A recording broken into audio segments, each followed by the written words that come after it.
admitiéndose todo. Bueno, analicemos el caso. Otra vez, 48 años,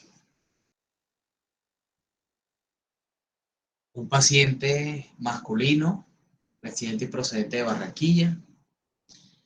Motivo de consulta, viene a control cardiovascular. Entonces, es un paciente que asiste a control hipertenso hace 5 años, actualmente asintomático.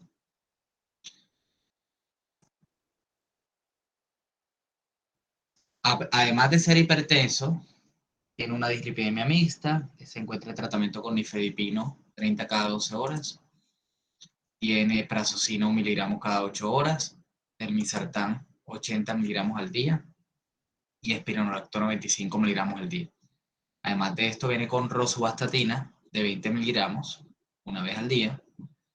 No tiene ningún síntoma positivo en la revisión por sistema. Al examen físico, se trata de un paciente con un índice de masa corporal de 42. Y es un paciente que lo único llamativo es que tiene un abundante panículo adiposo.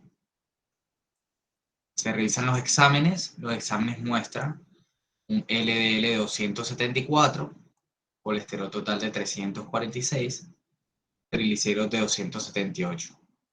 ¿Qué llama la atención? La glicosilada en 6.4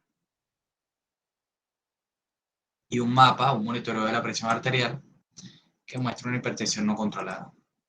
Entonces, analicemos ese caso.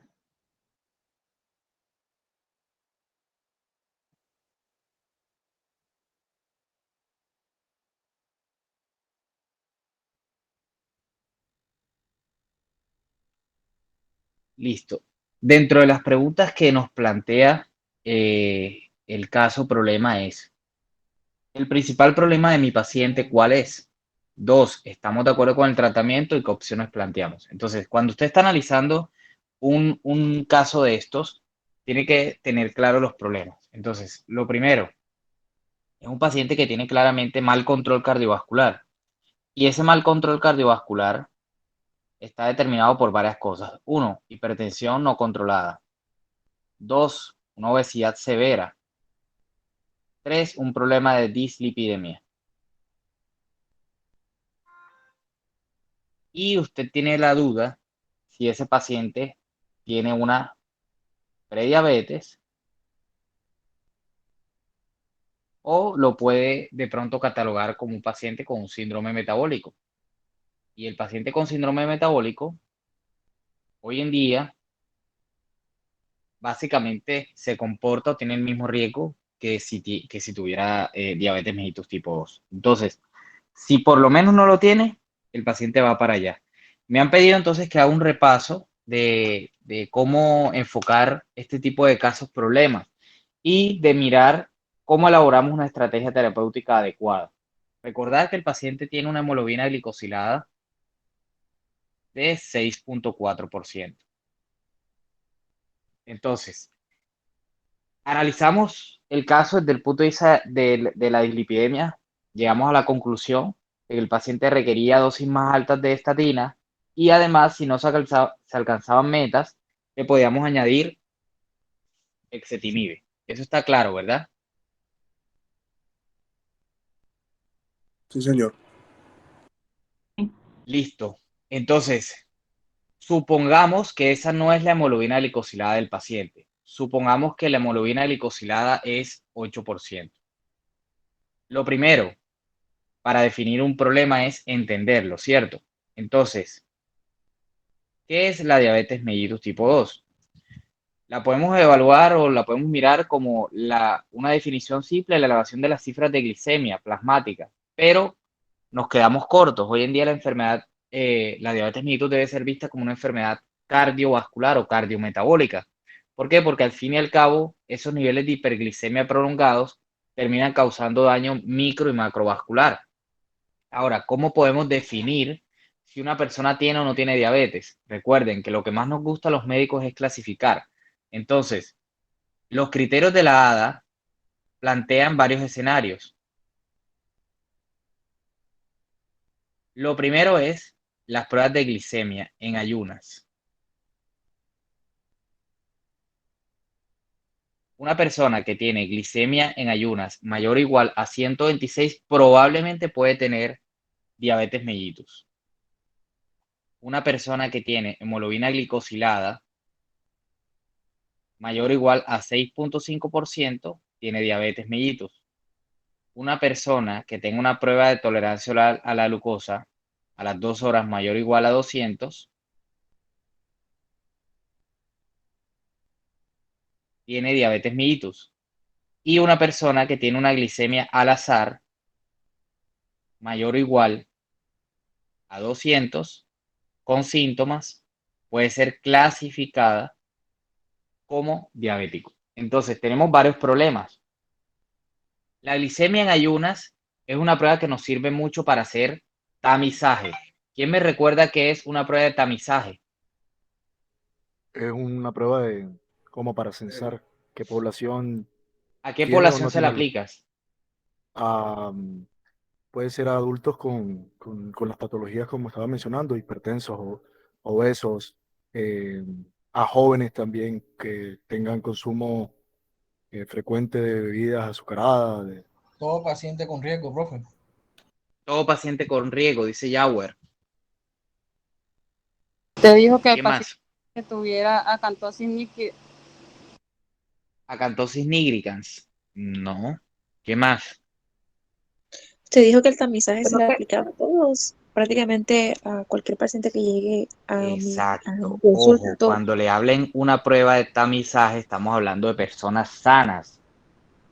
Personas sanas. Recuerden, ¿cuál es la prevalencia de diabetes en el mundo? Aproximadamente el 10%. O sea, tiene una prevalencia altísima. Tiene una prevalencia muy alta. En todas las patologías cuya prevalencia es alta, uno debe hacer pruebas, cuestionarios o lo que sea de tamizaje. Es decir, encontrar o hacer búsqueda activa de personas que son asintomáticas. Entonces, la glicemia en ayunas o la glicemia basal nos sirve más como método de tamizaje. ¿Por qué? Porque solamente está mirando usted un solo día. Si el paciente hace un ayuno severo el día anterior, probablemente esa glicemia le salió negativa. ¿El paciente tiene o no tiene diabetes? Sí tiene diabetes. Lo que pasa es que es un falso negativo, porque el paciente el día anterior se tomó las precauciones y evitó que la glicemia le saliera elevada. Una glicemia al azar mayor a 200, por ejemplo, usted se come un McFlurry o se come un postre de Nancy Cabrera o cualquier cosa, le puede salir una glicemia al azar en 214, en 215. Eso no significa que usted tenga diabetes mellitus tipo 2. Entonces, estos criterios son los que menos sensibilidad diagnóstica tienen, mientras que estos dos, que son la hemoglobina glicosilada y la prueba de tolerancia oral a la glucosa, se denominan confirmatorios. ¿Ok? Cuando usted tenga Una pregunta. dudas, dame un segundo. Cuando usted tenga dudas, si una persona tiene o no tiene diabetes, mándele una hemoglobina glicosilada o mándele una prueba de tolerancia oral a la glucosa. Ahora, ¿cuál de las dos pruebas es mejor? La prueba de tolerancia oral a la glucosa. ¿Por qué? Porque la prueba de tolerancia oral a la glucosa tiene menos probabilidad de falsos positivos o falsos negativos. Mientras que la hemoglobina glicosilada, si el paciente sufre de anemia, desnutrición u otra condición que me pueda alterar los niveles de hemoglobina, puede salir falsamente positiva o negativa dependiendo de las circunstancias. Diga, doc. Esa prueba de tolerancia oral, eso es lo mismo de la poscarga de 75 miligramos. Sí, señor. Le toma al paciente una glicemia antes de darle la carga y le tomo al paciente una glicemia postcarga después de una cantidad determinada que ya está estandarizada, que son 75 gramos de glucosa. Si esa medición a las 2 horas es mayor de 200 o 180, usted puede decir esa persona es diabética. ¿Listo? Ahora, está otra posibilidad. ¿Cuál es la otra posibilidad? Esa persona que debuta con una crisis hiperglicémica. En esa persona, probablemente usted no tenga que confirmarlo porque tiene glicemia 500 asociado a cuerpos cetónicos positivos. Ese paciente tiene diabetes. O tiene un estado hiperosmolar con glicemia de 900. Eso no hay dudas, ¿ya? Este otro escenario es un escenario más de urgencias, pero listo. Hasta ahí está claro. Entonces, definiendo el problema, usted sabe ya qué es la diabetes y cómo la diagnostica. Vamos a mirar digamos, qué condiciones hay que reunir para iniciar el tratamiento. El tratamiento de la diabetes mellitus, bueno, primero se clasifica en dos grandes grupos: diabetes tipo 1 y diabetes tipo 2. Existen otros tipos de diabetes, la diabetes estacional, la diabetes tipo MODI, pero digamos que para fines prácticos diagnosticamos o clasificamos al paciente en dos tipos y tienen un mecanismo fisiopatológico diferente. Mientras el uno es una enfermedad autoinmune, el otro es una enfermedad multifactorial. Mientras en el paciente diabético tipo 1 hay requerimientos o hay depresión total de la secreción de insulina, entonces son insulino dependientes. En el diabético tipo 2, la persona puede ser insulino, pero requiriente, o sea, un déficit parcial de la insulina. Pero lo que más predomina es la resistencia periférica de los receptores a la insulina.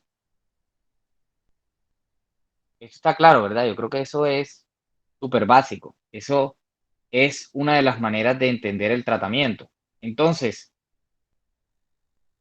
¿de qué nos sirve o para qué nos sirve la insulina del organismo?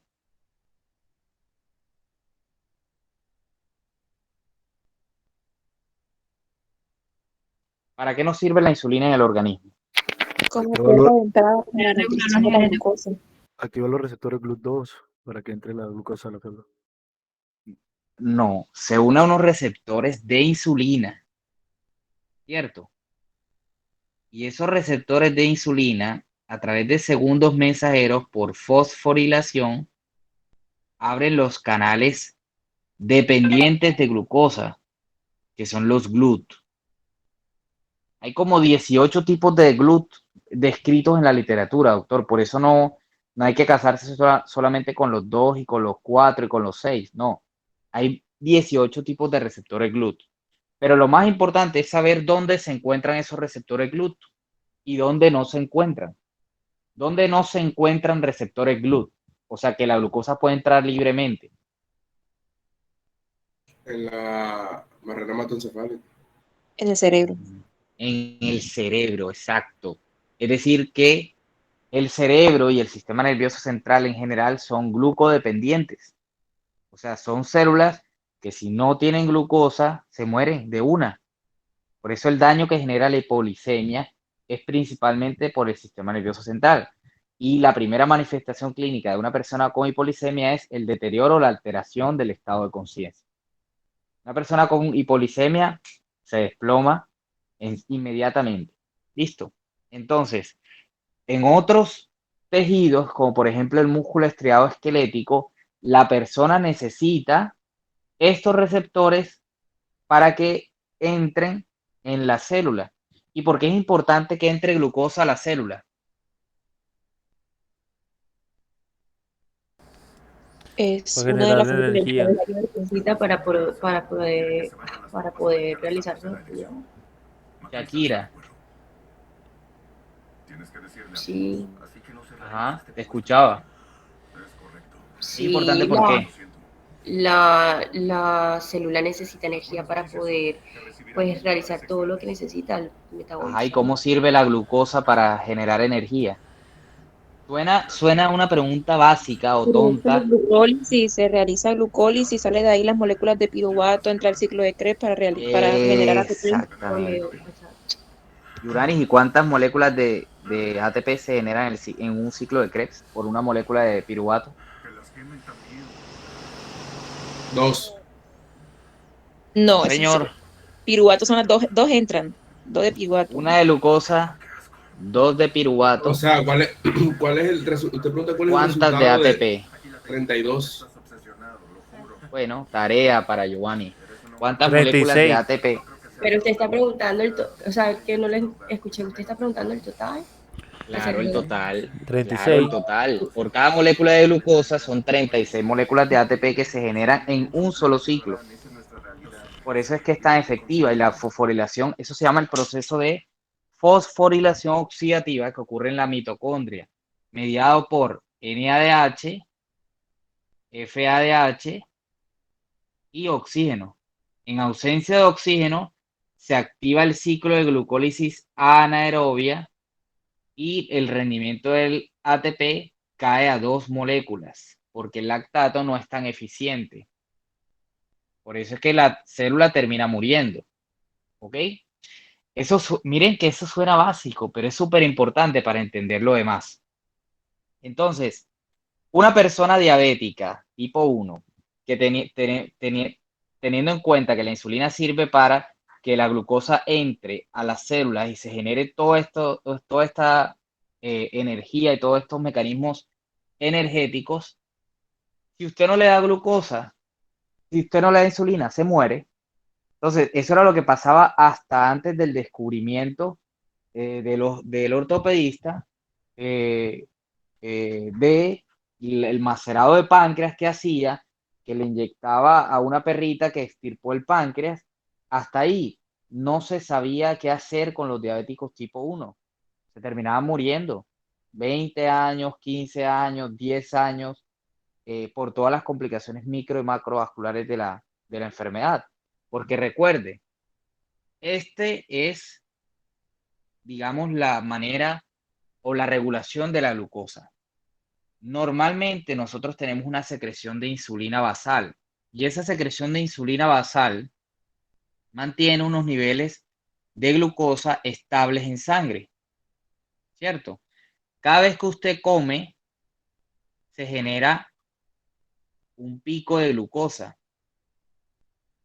pero ese pico, ¿por qué se neutraliza? Porque inmediatamente usted ingiere glucosa, aumentan los niveles de insulina que neutraliza esos niveles de glicemia. Y en promedio usted en sangre tiene una concentración plasmática de glucosa que no supera los 180. O sea, va de 90 a 180. Obviamente esto es después de comida. O sea, después de comida no debe superar esa barrera o ese umbral. En promedio, ¿cuánto es la secreción basal de insulina? Lo que plantean los textos es más o menos 40 unidades. Todos nosotros normalmente estamos secretando 40 unidades de insulina. Ahora, en una persona diabética tipo 1, por destrucción del páncreas, por mecanismo autoanticuerpos, anticuerpo, etcétera, se genera una ausencia completa. Entonces, ¿qué va a pasar con los niveles de glicemia plasmático? Van a permanecer persistentemente elevados. No va a haber insulina que neutralice. Entonces, cuando antes los niveles de glicemia eran de 90 a 180, ahora van a ser 400, 500 y cada vez que el paciente ingiera alguna comida, 700, 800, en fin, va a permanecer con una hiperglicemia sostenida. Esa hiperglicemia sostenida es la que le causa a usted las complicaciones. Hasta aquí está claro. Entonces, ¿qué debemos hacer con el diabético tipo 1? Administrar la insulina. Afortunadamente, hoy en día podemos contar o contamos con insulinas que son basales e insulinas ultra rápidas.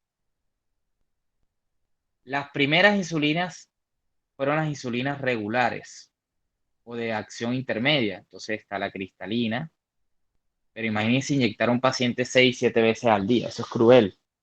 Fuera de que la insulina cristalina produce a nivel subcutáneo lipodistrofia. Y además de eso, el paciente se terminaba muriendo de episodios de hipoglicemia diurna. porque lógicamente el comportamiento de la insulina cristalina es más o menos de 4 a 6 horas. Entonces, a alguien se le ocurrió protaminar la insulina e inventaron la insulina NPH. ¿Cuánto de duración tiene la insulina NPH? De 14 a 16 horas. ¿Qué empezó a pasar? Mire cómo evolucionó el desarrollo de las moléculas de insulina. Primero, con la insulina cristalina, supongamos que esto es desayuno, almuerzo y comida. Desayuno, almuerzo y comida. Con la insulina cristalina, entonces, antes del desayuno se lo colocábamos, antes del almuerzo, un poquito en la tarde y después de la comida. ¿Para qué? Para que ese paciente mantuviera niveles plasmáticos de glucosa tolerables. Pero miren, había que inyectar al paciente 1, 2, 3, 4, a veces hasta 5 veces al día. Con la insulina NPH pudimos lograr lo siguiente. Se aplicaba una dosis en la mañana y se aplicaba una dosis en la tarde. Entonces, usted la aplicaba en la mañana y hacía una meseta y al final de la noche aplicaba otra dosis y mantenía los niveles neutralizados de glucosa, tanto de los picos como los basales. Pero ¿qué empezó a pasar? ¿Cuál es el problema que usted ve con la insulina NPH?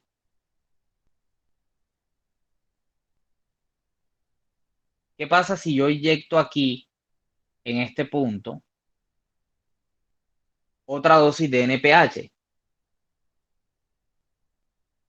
Me puedo hacer una hipoglicemia en medio de la noche, pero no va a tener comida para respaldarla. Exactamente. O sea que las personas empezaron a morir de hipoglicemia nocturna, que es más grave, porque usted en el día se siente mal, se hace una glucometría y listo, se come un dulce, lo que sea, pero en la noche, ¿quién le va a hacer glucometría en la madrugada? Primero. Segundo, usted está dormido. Entonces, obviamente, era difícil el manejo. Entonces se inventaban, por ejemplo, colocar el 70% en la mañana, el 30% en la noche, en fin.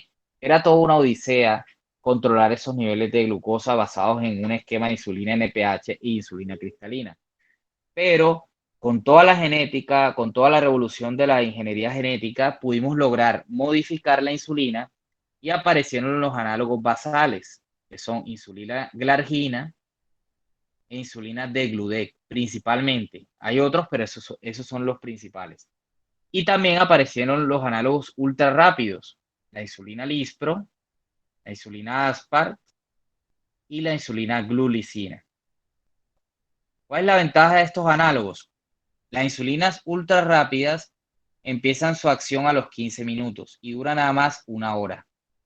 Mientras que la insulina basal no tiene picos y dura entre 24 y 30 horas su efecto. Entonces, ¿a qué se le parece esto? ¿Qué puede simular usted entonces con esto?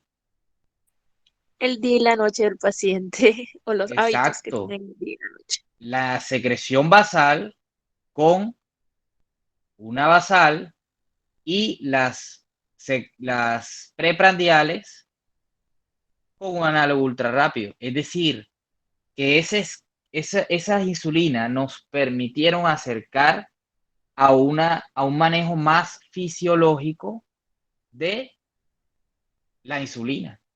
¿Ok?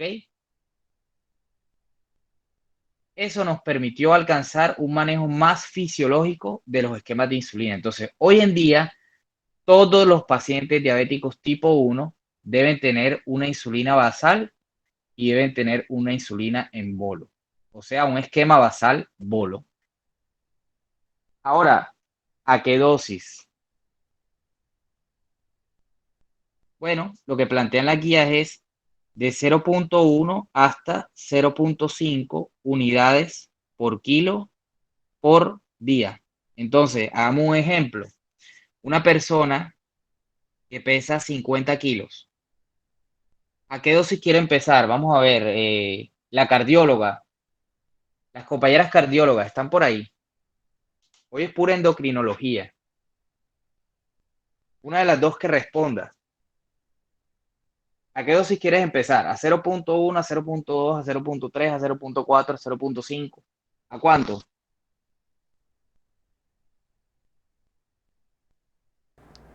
Doc, Dog Profe, a 0.5. Ana, a 0.5. ¿Y por qué tan agresiva? profe, Porque sí, usted dijo que eligiéramos Bueno, la que sea. listo.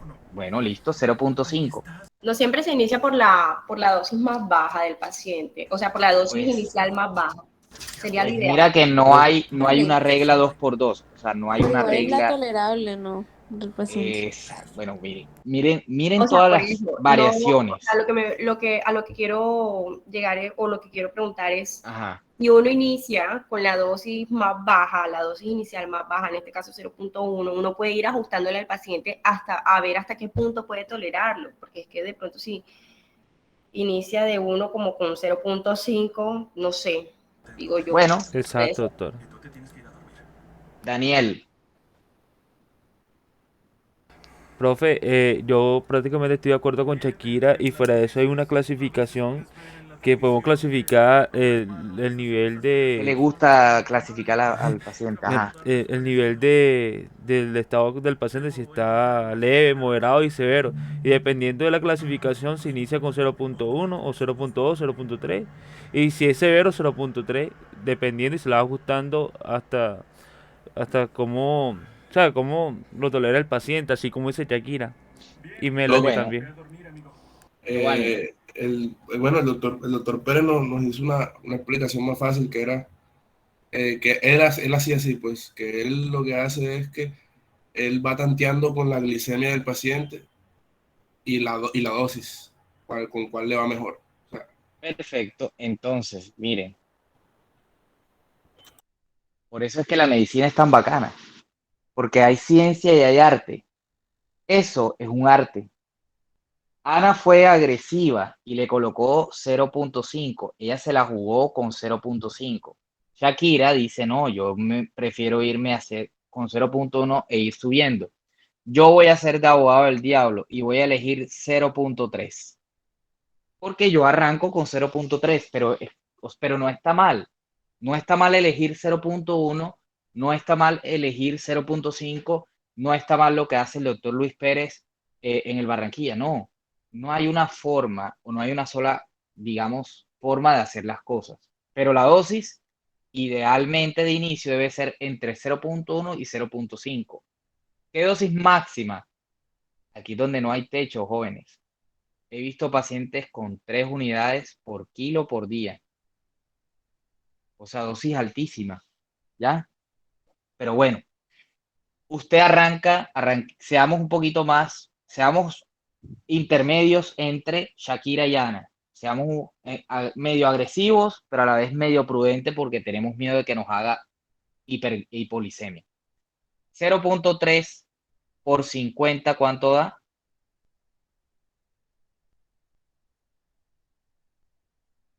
15, ¿cierto?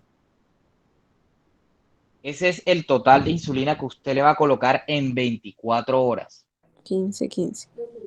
Hasta ahí está claro. Sí, profe. Bueno, entonces, otra vez viene algo de arte. Usted puede ese total dividirlo 50% de basal y 50% de insulinas bolos o preprandiales. O puede elegir 60% basal y 40% de preprandiales. O al revés, 40 de basal y 60% de insulinas preprandiales. O sea, aquí, ¿qué le va a decir eso? O digamos, ¿cuál va a ser la elección que usted va a escoger? Depende de las glucometrías y De la depende, mañana y el de la tarde. exacto, de las metas. Así las Entonces, metas. las metas de control metabólico en un paciente que usted está insulinizando es que en ayunas esa glicemia amanezca por debajo de 126 y postprandial esa glicemia esté por debajo de 180. Digamos entre 140 y 180. ¿Por qué 126 y por qué entre 140 y 180? Porque eso es lo que ha demostrado, según los estudios, que es efectivo y seguro. ¿Cada cuánto se tienen que hacer los ajustes? Se tienen que hacer al principio cada 3 días máximo, ya después se puede hacer semanal. O sea, aquí también entra algo de arte. Obvio, usted no le va a iniciar un esquema basal bolo al paciente y lo va a citar al mes, porque de pronto el paciente o no ha controlado metas o está muerto de una hipolisemia. ¿Sí me entiende? O sea, esto es las recomendaciones que dicen las guías, más no es una ley. Usted tiene ese margen para elegir lo que sea más conveniente para el paciente. Y listo. ¿Cuál es la meta a largo plazo del paciente diabético tipo 1? Que la hemoglobina glicosilada esté por debajo de 6.5. ¿Y por qué por debajo de 6.5? ¿Quién me dice por qué?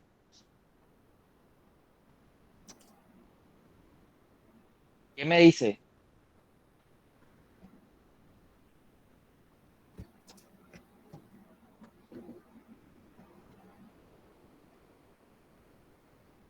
Silencio. Jóvenes, por debajo de 6.5 es donde se ha demostrado que hay menos daño a órgano blanco. ¿Y quién nos enseñó eso? Los oftalmólogos. Los oftalmólogos son los que nos enseñaron a utilizar la hemoglobina glicosilada para disminuir el daño a órgano blanco, porque ellos se dieron cuenta que hemoglobinas glicosiladas por encima de 7% tenían más riesgo de retinopatía diabética. Y daño Y de fueron haciendo más estudios prospectivos y se dieron cuenta que entre menos mejor. ¿Qué iba a decir, Melanie? También que, doctor, ahí Pero espérate, que Melanie iba a hablar algo, creo. Era lo del daño de retina. Sí, era eso. Ajá, el riesgo de retinopatía. Ajá, Giovanni. Retinopatía. que después de esos valores también ya empieza a haber más vasculatura a nivel del fondo del ojo. En fin, se relaciona con la aparición temprana de retinopatía diabética. Entonces, por eso basamos nuestro manejo a largo plazo para alcanzar metas. Recordar que el paciente diabético tipo 1 no se cura. Estamos en el diabético tipo 1, ¿cierto? Estamos por aquí apenas. Ahora, el diabético tipo 2, ¿cuál es el manejo? Hasta aquí todo está claro. Sí, profe. Y Listo. Profe, yo sí le voy a preguntar, Diga. un momento. Usted dijo que al principio los ajustes deben hacerse al principio cada 3 días. Al principio, no sé, como por cuánto tiempo. Hasta que se controle. Hasta que el carnet le deje. O sea que eso puede durar 3 meses, 6 meses. Lo ideal es que tú lo insulinices y al mes lo controles. Eso es lo ideal, pero tú sabes que a veces hay cosas del sistema de salud que se nos salen de las manos, ¿ok? Okay. Eso es lo que yo hago. Yo les estoy enseñando mi arte. A Giovanni Luis le enseñó la manera de él de hacer las cosas. Yo le estoy mostrando también la evidencia, lo que ha demostrado. Listo. Pero lo ideal es que usted le coloque un monitoreo avanzado, le coloque un freestyle y esas glucometrías le llegan a usted al celular y usted le llega una alerta, el paciente tiene 500, hey, mira, ve, tienes que corregir la glicemia y obviamente te paguen por eso. Pero ese es el mundo de la imaginación landia, Shakira. Ok, gracias. Eso es el primer mundo. Eso es lo que deberíamos hacer en todos los pacientes que insulinizamos, tener un control estricto. Obviamente el control estricto garantiza un éxito mucho mejor, ¿ya? Pero bueno, en el sistema de salud nuestro podemos hacerlo más o menos de esta manera, todas las insulinas son post, todas las insulinas afortunadamente usted las puede utilizar. Paciente diabético tipo 1, que al final no controla, que al final usted tiene unas dosis muy altas, puede ser candidato a bomba de insulina, bomba de infusión. ¿Qué es una bomba de infusión de insulina? Es como si usted le colocara un páncreas artificial. Si el defecto está en la célula beta, que secreta insulina y los islotes de Langerhans que producen glucagón, pues lógicamente usted le puede colocar un aparato que le sense los niveles plasmáticos de glucosa y libere la cantidad que el paciente necesita. Obviamente es una terapia muy costosa y tiene que tener unas indicaciones bien precisas. Tampoco es que vamos a quebrar al sistema de salud, listo. Entonces, ¿cómo es el tratamiento del diabético tipo 2? Aquí es donde el diabético tipo 1, usted no tiene dudas. Usted sí o sí tiene que colocarle insulina y tiene que colocarle un esquema basal bolo. ¿Por qué? Porque el diabético tipo 1 no produce insulina. Ahora, en el diabético tipo 2, en donde el problema es más de resistencia, aquí es donde viene también el tema de los antidiabéticos orales. ¿Listo? Va a tener en cuenta dos cosas para iniciar el tratamiento. La primera, obviamente, la hemoglobina glicosilada. Y la segunda, obviamente, el riesgo cardiovascular. Ya ustedes, la evidencia les dejó más fácil el tratamiento del paciente diabético tipo 2. Cuando yo estaba como ustedes, era un poco más complicado, ¿ok? Pero hoy en día está completamente claro. Entonces, tiene dos caminos. Si la hemoglobina glicosilada es mayor de 10%, se sugiere, ojo, la guía le recomienda considerar iniciar con un esquema basado en insulina. Y si la hemoglobina glicosilada es menor de 10%, entonces usted debe mirar si tiene alto riesgo cardiovascular o bajo riesgo cardiovascular. El medicamento más costo efectivo en el manejo de la diabetes tipo 2 se llama metformina. Lo voy a colocar así grande para que ustedes lo tengan en cuenta. Sirve, controla al paciente y disminuye el riesgo cardiovascular. Aparte que es súper barato. ¿Cuál es el problema de la metformina? Que 1 de cada 5 pacientes presenta efectos adversos que lo obligan a suspender. Es el único problema. Pero en teoría, todo paciente diabético tipo 2 debe tener dosis mínimas o máximas de metformina. ¿Cuál es la dosis de metformina? Bueno, eso ya ustedes lo tendrán que repasar. ¿Cuál es el mayor efecto adverso de la metformina? Los Profesor, gastrointestinales. Todos los efectos gastrointestinales. Náuseas, vómitos, distensión, diarrea. Diga. no, iba a responder eso, sí, eso. Ok. Entonces, todo paciente diabético tipo 2 debe tener de base metformina. La pregunta es, ¿con metformina lo lleva a la meta? Si usted con metformina lleva al paciente a metas, ¿y cuáles son las metas? Las mismas que el paciente diabético tipo 1, o sea, las mismas del paciente, todos los pacientes diabéticos tienen las mismas metas. En él, de pronto, no es tan necesario estar haciendo glucometrías, pero si se quiere comprar un glucómetro y quiere mirar la glucometría, pues que maneje estas metas. Lo más importante va a ser la hemoglobina glicosilada. Si lo lleva a metas, continúele la metformina. ¿Listo?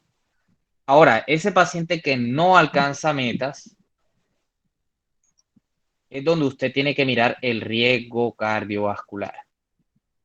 Y aquí es donde le digo que se la dejaron más fácil. ¿Por qué? Si el riesgo cardiovascular es alto, están los SGLT2 y los análogos de GLP-1. Si el riesgo cardiovascular es bajo, ya usted puede, por ejemplo, considerar un inhibidor de la DPP-4 o un análogo de SGLT2 o un análogo de GLP-1. Y ya en menos evidencia están las sulfonilurias, como la glibenclamida, la glicacida, la glimepirida, ya esos no se usan tanto. Y ya con mucha menos evidencia, las tiazolidinedionas, pero ya yo creo que probablemente salgan de las guías, ¿cierto? Porque el problema, Andrea, ¿puedes porfa cerrar el micrófono? Gracias.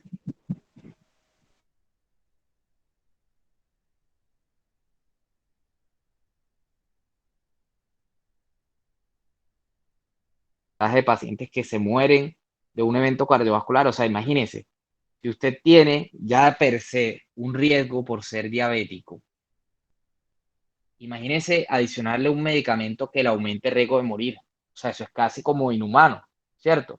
Pero los usamos y los usamos bastante. Ya sacaron a la roxglitazona, que era la que más causaba eso, y supuestamente la pioglitazona no causa tanta muerte. Pero ¿quién se atreva a formular hoy en día una pioglitazona con ese prontuario?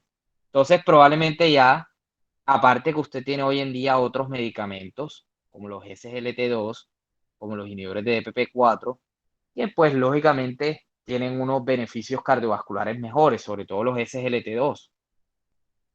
Entonces, hoy en día otro enfoque que está cobrando mucho peso es, aparte del riesgo cardiovascular, pregúntese, el paciente, aparte de ser diabético, ¿tiene falla cardíaca? ¿Sí o no? Entonces, si tiene falla cardíaca, iníciele un SGLT2. Ojo, más metformina, siempre. No tiene falla cardíaca, considere otro.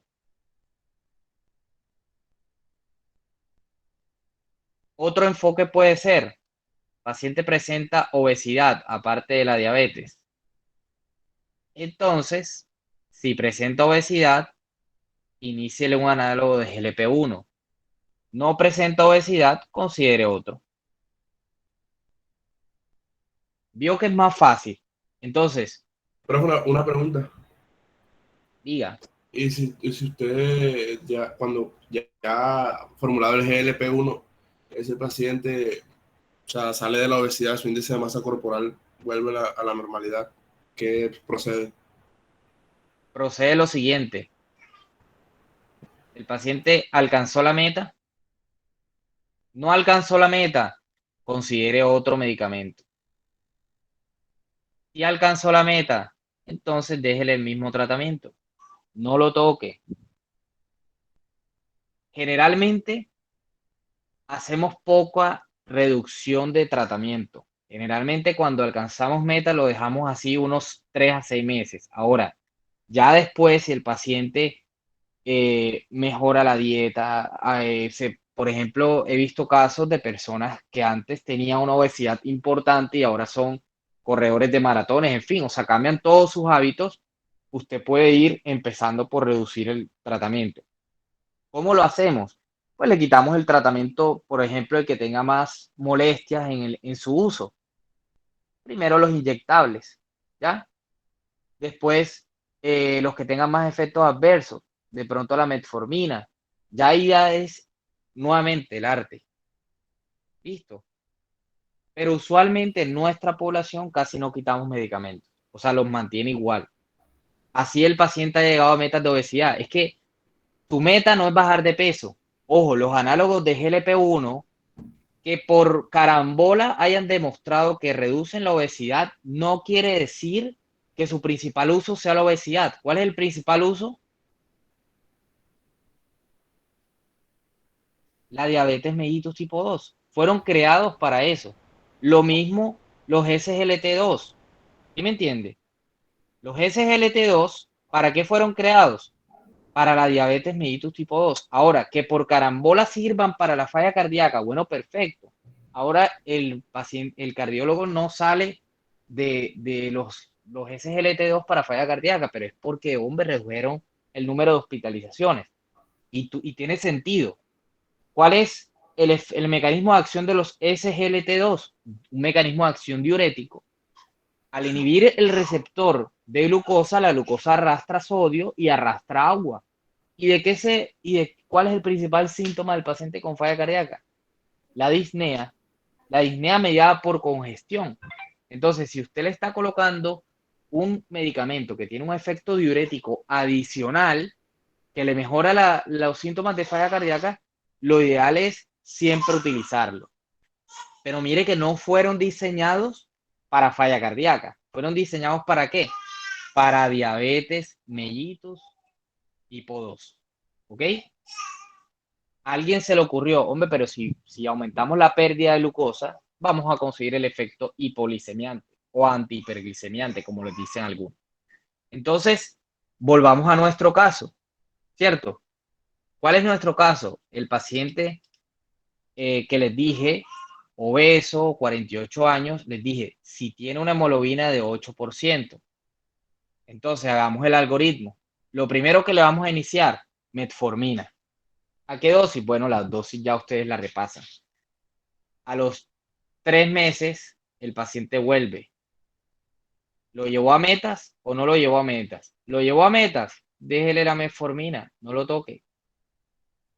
No lo llevó a metas, entonces evalúe el riesgo cardiovascular o en el caso de mi paciente, que aparte de riesgo cardiovascular alto, tiene obesidad, probablemente el segundo medicamento por el cual usted debe decantarse es un análogo de GLP-1.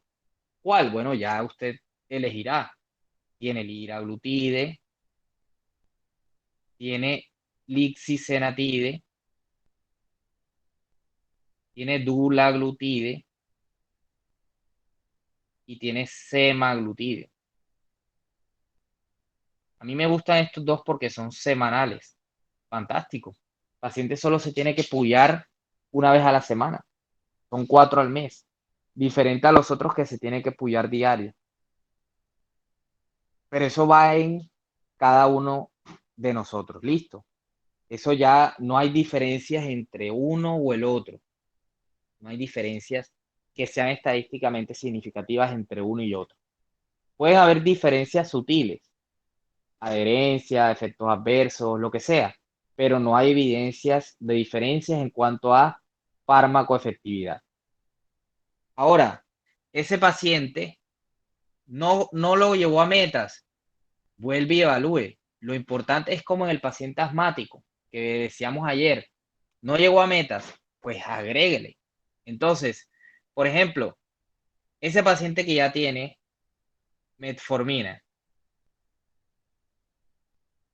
tiene un SGLT2. Obviamente estoy hablando a dosis ya máxima. Y aún así se mantiene fuera de metas, una opción válida puede ser añadir un inhibidor de la DPP-4. ¿Ok? En el caso de que el paciente tiene metformina, tienes un análogo de GLP-1, ¿sí? Y no consigues metas, añádale un SGLT2.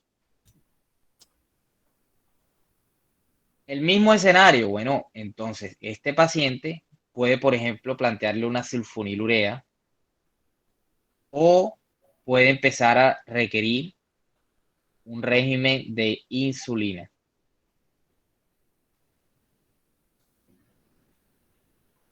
¿Cuál es el detalle o la diferencia de iniciar insulina en el diabético tipo 2 en comparación al diabético tipo 1? Que en el diabético tipo 2 usted puede, por ejemplo, un esquema basal. Es decir, solo añade una insulina basal. O puede añadir un basal plus. Es decir, una pullada cada 24 horas y, por ejemplo, al desayuno, al almuerzo o a la comida. O puede iniciar un basal bolo, tal cual como el diabético tipo 1. Profe, O sea, ya ahí usted, espérate un segundo, ya ahí usted lo ajusta de acuerdo a las necesidades. ¿Y cuáles son las necesidades? Alcanzar las metas de control metabólico. ¿Y cuáles son las metas? Estas que están aquí. ¿Listo? Diga.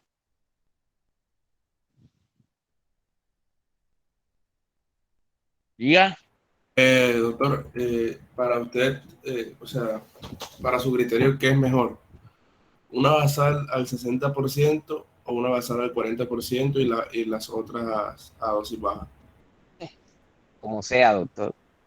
No tengo, o sea, ahí ya es individualizar. Otra cosa que ustedes a veces omiten es que para usted elegir qué esquema iniciar o qué medicamento le va a dar o qué cosa le va a dar al paciente, usted tiene que tener en cuenta algo importantísimo. ¿Qué deben tener en cuenta?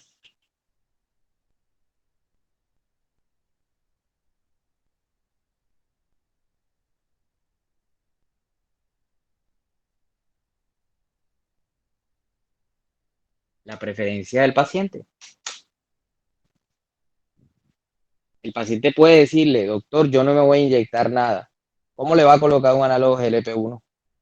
Si él no le gusta inyectarse, no puede. ¿Lo va a obligar? No lo puedo obligar. Ramos. Además, amarra Porque al paciente y listo, bro. aquí lo que se está Exacto. buscando también es una adherencia del paciente al medicamento. Entonces, si no le Exacto. gusta, bailas. Vean, hay algo que se llama educar, educación. Si el paciente sale del consultorio sin entender nada, ahí el que falló fue usted, porque el paciente es paciente, no sabe. El que sabe medicina es usted, no el paciente. Entonces, un paciente educado es un paciente que le va a hacer caso, un paciente que va a hacer la dieta mejor, es un paciente que va a hacer actividad física. Un paciente que no está educado es un paciente que le va a fallar en el tratamiento. ¿Listo? Entonces, hasta aquí todo claro. ¿Qué elegimos en nuestro paciente? Vamos a volver a nuestro caso. ¿Qué tratamiento vamos a iniciar? ¿Qué tratamiento vamos a iniciar?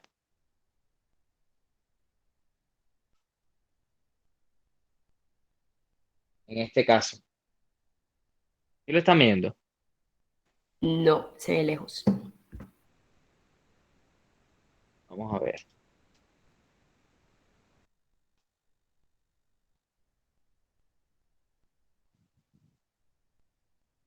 Aquí. ¿No están viendo la presentación? No, profe, se ve lejos. O sea, yo por lo menos estoy viendo las ventanitas de los Ah, pero ese compañeros. es un cuadro chiquito, así como los otros Se chats. ve lejos. Exacto, Ah, doctor. ok. Ok, ok.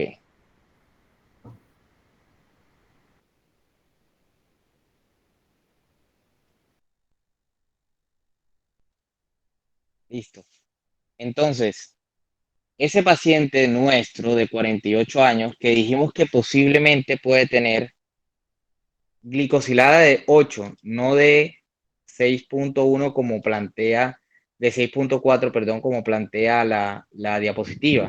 Supongamos que tiene 8%. Si yo les pregunto, ¿cuál es el tratamiento más adecuado de inicio de la terapia? ¿Ustedes qué responderían? Vamos a ver. Vamos a hacer una encuesta. No me vayan a responder ahora. Vamos a hacer una encuesta.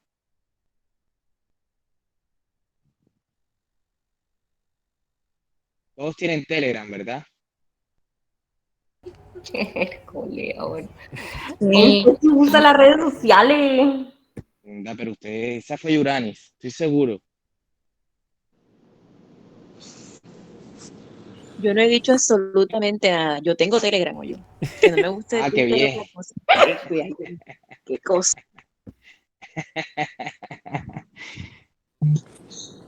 Vamos a ver.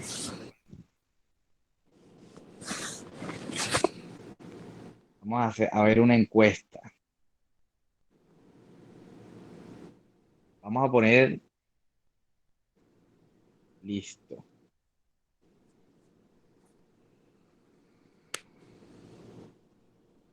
Por ahí no la puedes decir como por aquí mismo, por esta misma aplicación. No, señor, porque estoy probando esto a ver cómo me va.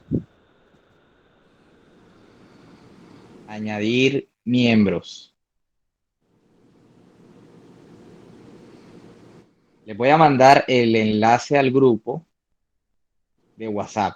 Listo. Y ustedes van a responder la encuesta.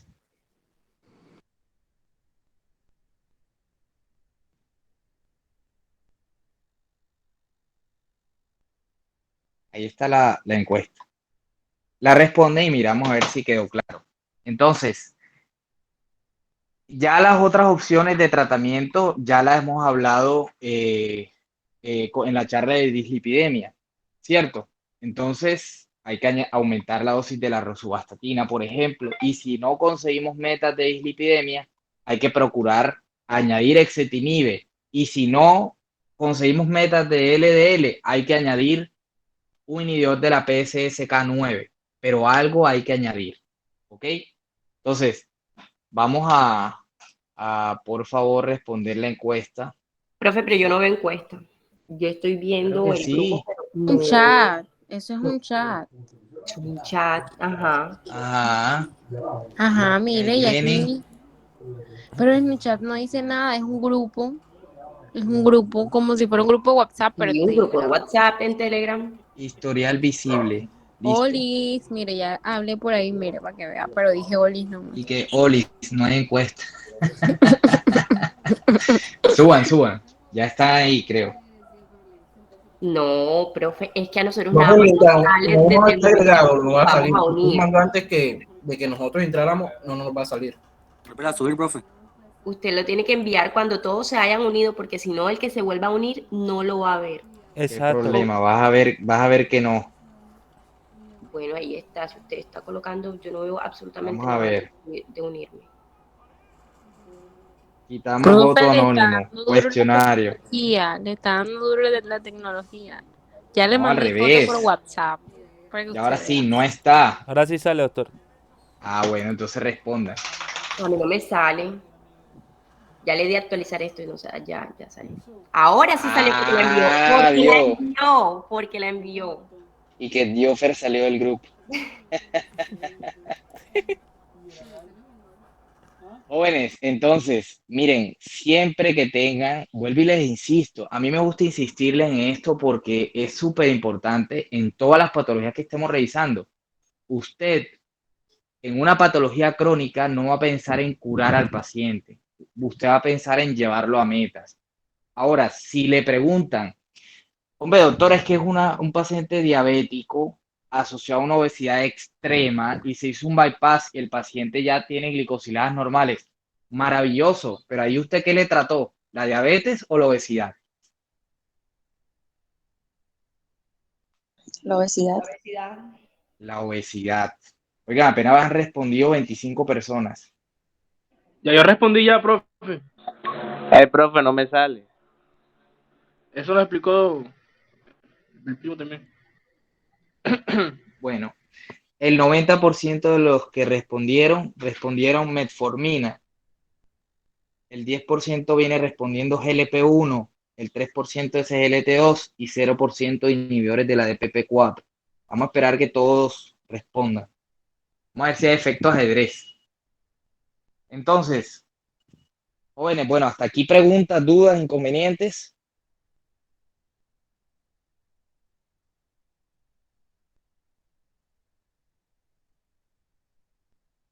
Profe, qué otro tratamiento oral aparte de la metformina se puede usar? Pero ya dijimos, Giovanni, no fregué, los últimos 30 minutos de la O sea, charla fue eso. Lo sí, que quieras, lo que combine, lo que puedas, lo que el sistema de salud te genere.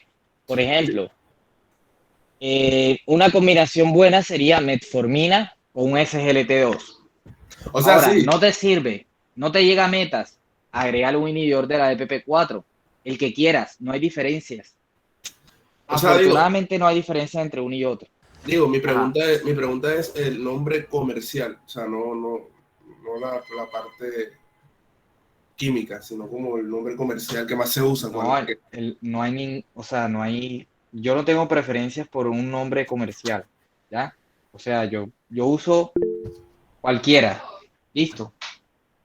Okay. María Castilla, no tengo Telegram, bueno, descárgalo.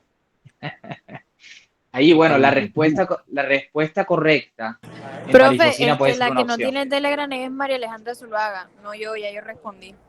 Doctor, bueno, una listo. pregunta. Diga, Daniel. El tratamiento más adecuado se refiere al paciente que estamos viendo ahora, que... El que estamos viendo ahora. Bueno, listo. Claro, el ejemplo. Listo, El doctor. paciente que estamos viendo ahora. Listo, doctor. ¿Ya? La respuesta correcta es metformina. ¿Ok? Ahora, vamos a mandar otra pregunta. Profe, No llegó a metas. ¿Qué medicamento iniciaría?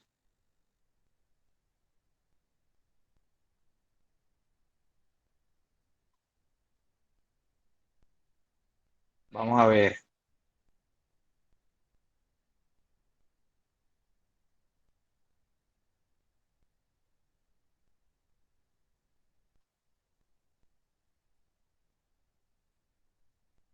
Listo.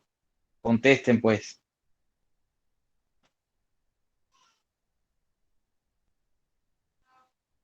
Contesten ahí en Telegram. Yo tampoco tengo Telegram, doctor miércoles Fabián. Bueno, en internet lo puede usar sin necesidad de descargarlo el celular, creo. Le manda un pantallazo al grupo de WhatsApp entonces a los compañeros que no tienen Telegram. No, profe, Llega. respondí mal sin querer. Ah, Bueno, ya perdiste el no, no, no, 0.25 no, no. de la pregunta. Se lo juro, se lo juro. Ojo que de esto vale 0.25. Apenas van 13 respuestas. 14 respuestas. Ah, profe, repítala, 43 lo leyeron. Repítala. Ya perdiste tu oportunidad, Giovanni.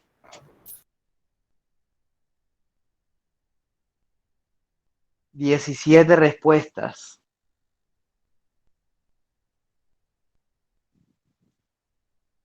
Entonces, jóvenes, ahí la segunda opción de Profe, ahí me está tratamiento, saliendo es la última. A mí no me sale. ¿Dónde está? ahí la segunda Ya. opción de tratamiento en ese paciente que tiene índice de masa corporal de 43 es un análogo de GLP-1. ¿Sí ven? Profe, una pregunta. Yo, A yo, ver, yo estaba confundido con la primera pregunta, porque pensé que el paciente venía por control. Y como aparecía como GLP-1 y el paciente sigue obeso y no está cumpliendo las metas y coloqué GLP-1. Y ahora que, recuerden leer bien. exacto, y ahora que me mandó la segunda pregunta, cuando ahí se especifica que no llegó a las metas y yo, no, joda, ya la embarré. Bueno, jóvenes, los dejo. Entonces, ¿les sirvió el resumen, el repaso? Yo creo que Sí, ahora van profe. cuchilla para Claro, el parcial. profe. Así será. Sí, profe, sí. Bueno, listo. Entonces quedamos así. Nos vemos el lunes. Si Dios quiere, presencial, ¿cierto? Porfa, confirmen el salón. Profe, Me hacen el favor. eh, la doctora no le ha dicho cuándo es el parcial. No, ni idea. No tengo ni idea. Bueno, jóvenes, cuídense.